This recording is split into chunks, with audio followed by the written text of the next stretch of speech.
Hello and welcome everyone. It's great to be back. We are recording episode 15 today. I'm Jodie Fielden and I'm joined with my work wife, bestie and business partner, Audrey Varga. During these podcasts, we share how you can leverage your passion into profit. Whether you're looking to launch into the next phase, take time away from the floor, or you're looking to sell your business and cash out your investment, you're in the right place because we've just about done it all and we're here to share with you that you can too, because it's time to believe your business can be everything you ever wanted. Absolutely. And hello, everyone. Welcome back. And we are very excited about today's episode because we're going to talk about how to become the best boss in time. In time? In town. Yeah, it's going to be a good one today. It's tongue-tied. We're all a bit tongue-tied today. Look, we've been hearing a lot in the media and a lot on Facebook and everything, and some of the biggest complaints that we get from people are that they can't find team members, like they can't find staff. And they're not sure what to do about it or why they, I think someone said the other day they had 3 people leave at the same time and they just don't know why they're all leaving because they all come back and say that she's a great boss. But is she though? Yeah. It's a very, very good question because obviously, it's a great thing when someone is leaving, you are asking for feedback, but we need to keep in mind that there must be a reason why they are leaving, because if that everything would be in place and everything would be encouraging for them to stay in the environment, they wouldn't even think about looking around or leaving the business. And I think because there is such a shortage in our industries, this is when we really need to think about it, how we can become the boss in town who everyone wants to work for. People are waiting for your salon or studio to have a position available, and you're going to have a couple of CVs already waiting for you to look through and straight away find the right person to work for you. But in order to do that, you need to become a leader. You need to become that boss that going to have this great reputation, running a wonderful business, being able to pay your team members amazingly, so they don't think about it that they need to go somewhere else to to fulfill their dream, or to be able to pay their bills. Because how many times, isn't it, in groups we are hearing about I need to leave my salon because as much as I like to work there, but I can't make enough money to pay my bills. And this is when it comes back, you need to look into everything in your business, and that includes your numbers, because you only can pay your team a good money if you have the basic setup, so your prices are supporting a lifestyle for yourself and for your team members also.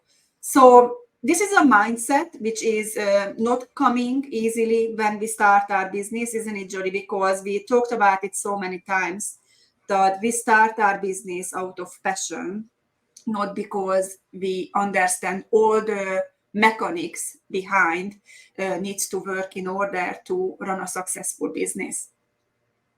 Yeah, look, I think a lot of most people that go into business for themselves, their biggest driver is that they don't want to work for someone else.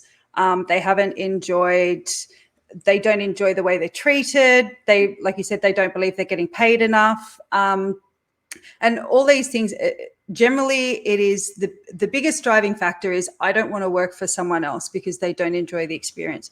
And I think if you are someone that people like working for and they're getting remunerated well, they're not even going to be thinking about starting their own business anyway.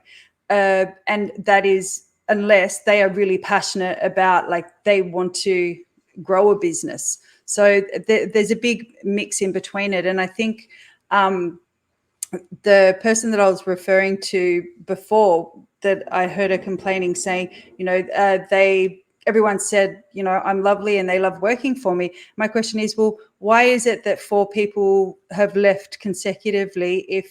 If you're lovely, then it's something else that you're doing that's not right. So I think that's where that mindset about whether you have an employee mindset or whether you have a leadership mindset, and then learning to be a leader versus being a boss, because I think a lot of people struggle with, I don't like I don't like telling people off, or I don't know why they won't listen to me. Yeah, and it's absolutely right. Like you can be the loveliest person ever, and people would love you for your personality, but you can be the most confusing and most challenging boss to work for. It is because being a boss and being a leader, it's two very, very different positions to take. So when you know about management and managing your team, this is when you will know what people are look for, because when people are working for you, they don't really look for to have a friend in business. Yeah, we want to be friendly, but they need a leader. They need someone who pulls and keeps the business together, someone who can give directions. And this is so many times it's very, very difficult for people to actually direct their team members to do certain things, or asking them to do certain things. Delegation is one thing, but like everyone is trying to shy away from, because we believe that we have to do everything, and it's anyways quicker and faster for us to do things on our own.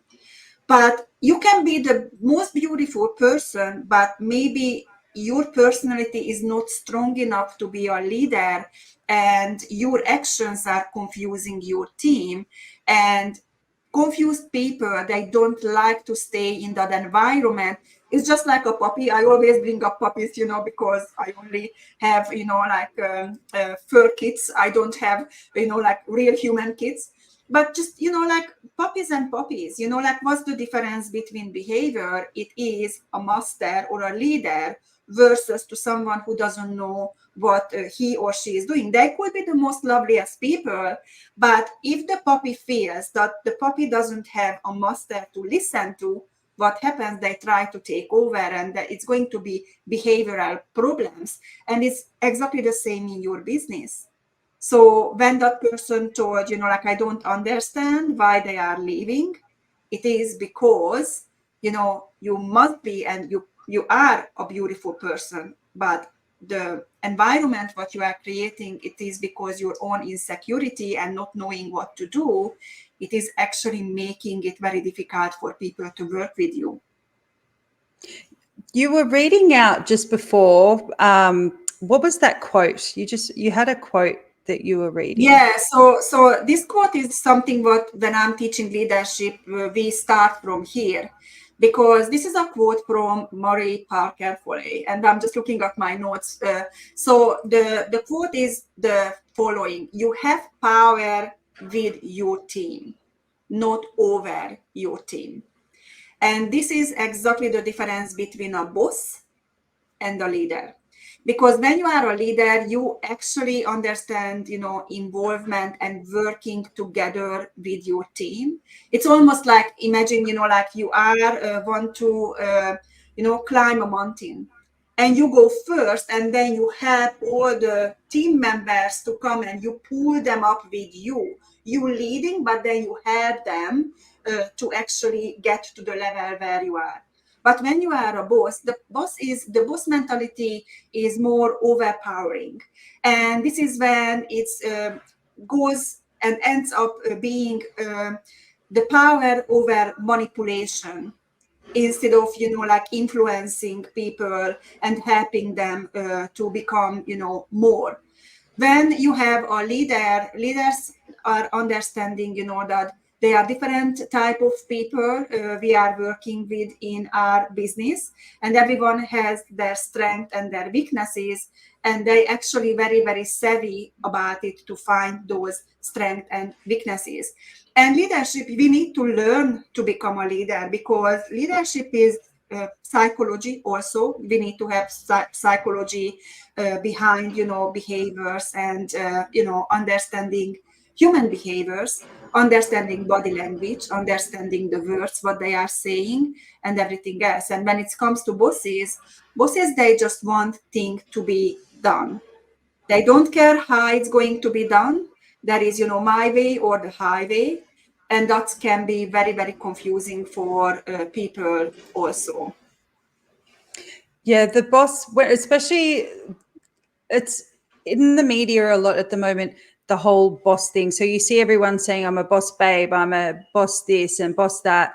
And it's actually a really negative, it just brings up so much negativity. And if you think about it, it's that ego that comes first, instead of it being more about how can I make the best environment for the people that work for me, how can I achieve what I need to achieve for my business, and it coming from a place of positivity. And like you said, you're helping people up with you rather than standing behind them and like banging them with the stick to make them do what you want. Because the thing, when everyone complains about no one listens to me and they don't do what I ask, I think that used to be one of my biggest complaints, was I've asked them so many times and I've told them how to do it so many times and they just don't do it. They don't listen to me and they don't think for themselves. I wish they would think for themselves. And I wish I had have known back then as much as I know now. Is in hindsight a great thing, that I wouldn't have been so frustrated with them all the time. Yeah. And it all comes back to learning leadership, because one thing what we need to understand, we are the owner of the business. The reason we have a business because we have a different mindset, or like we're thinking differently. But we need to tell to everyone who works for us what we want from them and how we want it. And this is when it comes back to systems, team training, and everything else. Just to expect them to think the way you are thinking, and to figure it out, they should know, like how many times I have to repeat. And that's normal, like we all feel the frustrations, right, until we realize it's actually all comes back to us, because we are incapable to managing people. Mm-hmm. That's on us not having the knowledge at all. And just for a moment before you go, I just took some notes, because it's very, very important, and connecting to what you were saying is that when it comes to leaders and bosses, leaders they serve their team, and bosses want to be served. And there is a huge difference between I love that. I like that. That resonates probably more than anything that we've sort of spoken about at the moment, that line, leaders are there to serve and bosses are there to be served. And I think that's a really good point. And I guess that's where it brings it into the kind of language you use. So the language that you use can give everything such a completely different light, just the way you said that, and I think this is probably where you'll be able to explain a lot better than I can. I'm the linguistic circus, but Adriana's the one that has all the insights. Yeah, so the language what we use is very, very important, and our language can be spoken language, but also our body language. It's very, very important, and most of the time we don't understand the body language and the way we are saying things, how important. And it's actually, it was a research being done, when people were asking people, like how they feel about or how they make up their mind regarding, about communication with others. And many times people are saying, it's not what you said, it's how you said it, isn't it? Mm-hmm. So the words are not very important in the manner of your way of saying, the tone of your voice and your body language. The words are very important also, but in the same time, we need to understand it's a holistic whole the way we are communicating with our team and with everyone else. And I think it's a very, very important part of leadership to learn actually to manage emotions, to manage you, to be able to manage your voice. And even if we get angry, not to do or say anything in that moment what you're never going to be able to delete. So this is when I always teach when we talk about leadership. If you get upset during a conversation, you don't need to keep engaging. You're just going to say, all right, just leave it with me and I will get back to you tomorrow. Or just leave it with me and we can discuss tomorrow in the afternoon or whatever. So we should not feel the pressure of actually sorting and solving everything right there and right then. And when we are upset, it's never going to take you to a good way and to put you in a good position when you just react instead of responding. Yeah, and most of the time that's where business owners get themselves into some hot water, is because they end up saying something that they shouldn't have said in the heat of the moment, and you can't take the words back. The old saying, sticks and stones will break my bones, but names will never hurt me. That's not true. Words stay with you forever, and the impact that those words have on someone stays with you. Like the broken bones and that will heal, but those words. And when you're angry, you can actually really impact, especially if it's a junior staff member, you can really impact their life just by your frustration coming out and saying to them something really negative about, like, oh, you can never do this, or you'll never amount to something, or, you won't mean it, but it'll just come out. And then that just sits in their mind forever. And it impacts so many different parts of their life that you actually have a really big responsibility to be careful about what language you're using with these people, because you may not realize how much influence you have on their life.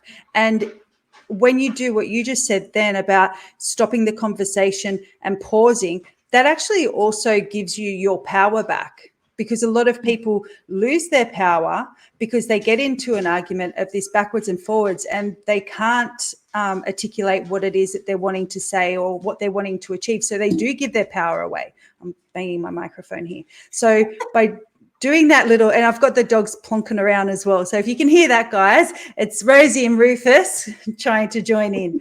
And the thing is the best trick that you ever taught me was to stop engaging and say, I will come. I'm not going to take that further right now. I've heard what you've said. I need to go away and think about it, and I'll get back to you whenever. And we're doing it from a good place, but it's a strong power move too, is that, all of a sudden the ball's back in your court and you get to hold on to it until you're ready. Absolutely, and this is one of the major part of leadership and learning to be leader. But just going back a little bit, like when it comes to management, I think leadership comes with to learning to manage yourself, manage your words, manage your body language, and manage the way you are communicating with your team. And when it comes to, like argument, or when it comes to communication, the other thing is, which is extremely important to understand, people mirror people. So they will mirror your behavior. So if you stay in control, if you stay calm, and if you stay articulate, doesn't really matter if someone is actually yelling or being rude, but if you stay your ground, I think this is how we say it, then that person has no other way that calm down, because anything else they do has no effect on you. So this is you've got to make sure that you don't, what you were saying about body language, you've got to be careful that you're not poking the bear either. So when you are staying calm, don't, sometimes it can be antagonistic when someone's doing that as well. So you've got to do it in the right way, from a good place, and not from a I want to get you kind of place. I don't know how to articulate the word I'm looking for there, but you know what I'm I don't think it's a good idea actually to ask people who are upset to become or to be calm, because that's just a fire on a fire. That's So that's why gasoline. I'm Yeah. So Oh, that's no, why but I I'm mean, I wasn't meaning tell them to calm down. I was saying, like, when you're being calm, when you're being the calm one, you've got to be the calm in the good calm, and not the, that not the calm that triggering can one. actually, yeah. Yeah. So and again, it's the triggering one. If you are like a triggering calm, then you're manipulating. So then you have the boss mindset. Yeah. So when you are a leader, you are completely different. And this is when you can handle the situation and you are in control, because obviously the other person who is already lost it, they are not in control whatsoever. And it can happen. But yeah, this is when it comes back basically to leadership. And just remember, people mirror people behavior. So it's your responsibility not to mirror the person who is upset. Your responsibility to stay calm. And if you feel like you will lose it very soon, because it can happen, this is when it's time for you to say, you know what, I don't think this is the right time and right day to discuss this further. How about if we both go away, think about it, come back tomorrow, and let's talk about it. Or just, start our day in a cafe, let's spend 30 minutes to have a coffee or a juice or whatever, and we can sort this out, we can sort this out. But this moment is not the right moment for that. Exactly. And I think it also comes down to where we start looking at the different personalities, about how you can handle them when they're in that red zone, or escalating into the red zone, and also what language works with the different personalities. I might get you to explain. Now, I know that there are 4 personalities. Yeah. Can you explain the 4 to us, and then we can kind of have a look at understanding what each of those personalities mean? Yeah, absolutely. So when it comes to, we call this in NLP, we call this representational system, which is, the 4 different personality. So some people, they are really good when they hear. So they are auditory. Some people, they are really good to obtain data when they see things. So they are visual. And then we have people who need to feel. It feels good for them. It feels good. So they are kinesthetic, because it's all about the senses.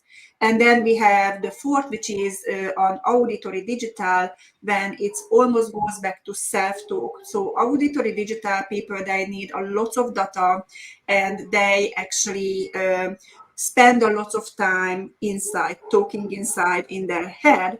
And the 4 different personality requires 4 different way to manage people. You're going to get along with people in your team who are similar to you. Yeah, because you will know yourself and you will recognize the similarity, and it's going to make it easy for you to deal with it. But then you're going to have team members who are very, very different from you. And this is when communication is not going to meet unless you learn how to manage someone who is totally opposite to you. And that's really something, again, what we need to learn, because the auditory and visual people, they are very fast-paced people. They get everything very, very quickly, and they don't need lots of details. But then we have the kinesthetic and the auditory digital people who needs a lot of detail, and they are quite slow, because they consider things slowly before they make a decision. So one is fast-paced, the other one is very slow, needs lots of details. So if you are a boss or a leader who is, say, auditory or visual, so very fast, you actually very You can understand everything if you hear it or see it. Yeah. And then you don't need too much data, because if someone is explaining too much, you start to get into So That's me. then someone is a visual or an auditory where you try to explain something for that person, and that person is already understood everything and already knows what you want to say. So she just wants you to move on and Get on don't with waste too much. it. Yeah. But It's like imagine you're in you your are, skin. yes, exactly. But just imagine, like you are an auditory or a visual boss, and then you have a couple of team members who are kinesthetic and auditory digital, and they are very slow. They need lots of details. So just imagine people who needs lots of detail, and they need to have a space to read and understand or feel. And here you are coming as a big storm and giving them informations and telling them what to do, and you go with your fast pace, and then what happens, that person who is kinesthetic or auditory digital, they just feel so overwhelmed they can't even say a word to you, because they can't even breathe, because they already overwhelmed with the whole information. And you, if you don't know this, as a fast-paced person, you don't understand what's wrong with them. Like I talk to them thousands of times, I don't understand what they don't understand. And it's again, like if you are a leader or a boss who is kinesthetic or auditory digital, you're going to kill your team members who are visual and auditory with all your tiny papers and all the plans and all the details, because they are just give me the big picture. I don't need the details because I know how to do. Just tell me what you want and I will figure it out. So this why is very important for us to understand who we are. So first we learn to manage ourselves, and then we need to have a look, our team. Yeah, it's like, for example, it's you and I, where the complete opposite is that I'm like, yep, got it. All right, quick. I'm going to do this, and then I'll have an idea halfway through about, okay, we need to do this as well, which is, part of being a big picture thinker. But I'm jumping with all this, I would be giving team members like 5 different instructions for like 3 different clients, and this, and this, and then it's, you and I'll have a conversation and we'll be talking and you'll go, Jody, stop. That's just, you're overloading me with way too much information. You haven't given me the information, what I need for the first couple of things that you're talking about. Like you've left out all these details. And I'm like, you could, like, how to, like, what details do you need? I've already said what it is. So what more details do you need? And you're like, no, I need to know where it's located, like breaking it down. And I'm like, oh, and so it becomes this thing that the perfect example of what you're saying is that the details person, and so which one is the kinesthetic? So they're the ones that like they need to feel good about the situation. Like I think they're the ones that say it's my gut feeling. If it feels right in my gut, then I can do it. Like this gives me a good feeling, so I think it's the right plan. Because I always thought when we used to say it before that they need to feel it, I'm like, how can they feel the idea? Okay, now I get it, in the gut. And that just gives you the. So, so they're the ones that need to feel right about it and feel good and want to. They need to feel motivated and on board to follow what you want to say. Is that right? Mm-hmm. Yes, absolutely. And, like normally when I work with our clients about leadership on leadership, first we identify, like where are you at, in this representational system. And there is not, you are just one, you are a mixture of everything. But, like most of the time people has dominant part. And once you identify your strengths and weaknesses in a way, like what you are, then basically what I always teach, then you need to become balanced. So we need to work on the part which is not your representational system. So you will be able to communicate with everyone, every different type of team members in your team, because they won't change their personality, they won't change their representational system. And I always say, when you are a leader, you become a chameleon. You really need to become a chameleon. You need to actually match with each team member's personality to understand them. And this is management. You see, like when we're talking about bossing people around, that's one thing. But when you have a deep understanding about leadership, this is when you're going to use your knowledge to help communicate with your team, or to help even these representational systems and personalities. Very important when you're going to prepare a training plan for your team members, because different personalities need to be trained in different ways. So is it, when you're learning about the personalities, is it something that it ends up becoming a second nature for you once you learn how to sort of balance yourself, or is it something that you have to always constantly work out and go and redo, or do you have to do it for every new employee, or do you get to have a bit of a sense of like who's what style naturally after you've done it a few times? Well, I think it's going to become natural, because there is only 4 different personality, and they are certain words what we are looking for, and also a certain body language, and way they working on tasks. Like after a while you will figure it out who is who, and you don't even need to do a test. We normally give away a test for our clients to fill out that test, and then we analyze their personality, and then we ask them to give it to the team, and every team member fills out that test, and then we're going to have the business owner to analyze it and understand, and we come up with strategies to manage behavioral imbalances, I would say.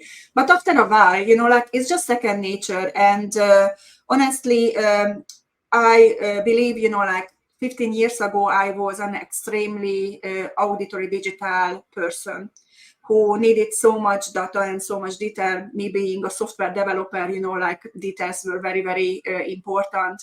But over time, I learned to balance out. So at the moment, what I have is a pretty balanced. So when I did the test a year ago, my one is pretty balanced. So I'm pretty balanced in visual, auditory, kinesthetic, and auditory digital. It is because I've worked on it. And when I talk to people, I learn to either speed up or slow down.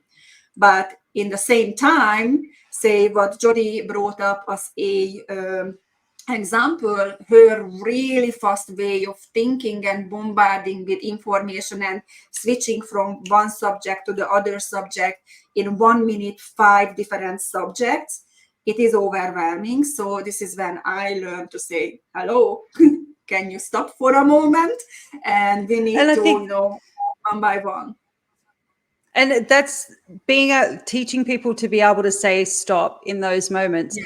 That is, I just think that's the most powerful thing that you can give any leader, or any business owner, or anyone really, is to be able to just stop, take a breath, and bring everything back to where you have control of what you're doing, and you have more control of the situation, because otherwise it does get overwhelming, and that's when I think everyone sort of starts getting frustrated.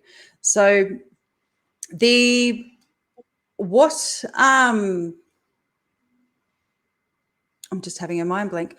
What sort of other techniques can you use? So if someone is a details person, and